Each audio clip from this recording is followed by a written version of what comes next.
I want to clarify this alien registration requirement. It has always been a requirement, but recently the Department of Homeland Security has brought it back into the spotlight.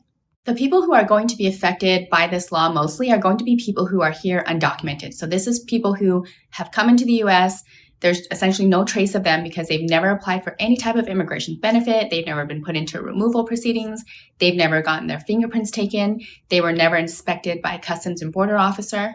So under this requirement, essentially those people will now have to register to get an A number. There has never really been a formal way for those people to essentially register and get an A number. Essentially, you can look at it as the government now enforcing this law that will apply to everybody who is not a born U.S. citizen.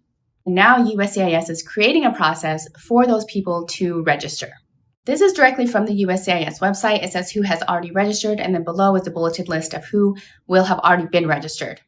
So essentially, green card holders, people who are paroled into the U.S., even if their parole has expired, people who have been admitted as immigrants or non-immigrants and they were issued an I-94 number, people who are in the U.S. and they were given a non-immigrant visa or an immigrant visa at a U.S. consulate abroad and they use that to enter into the U.S., people who are placed in removal proceedings, people who have been issued an employment authorization card or work permit, people who have applied for a green card in the past but were denied, and then people who have been given a border crossing card.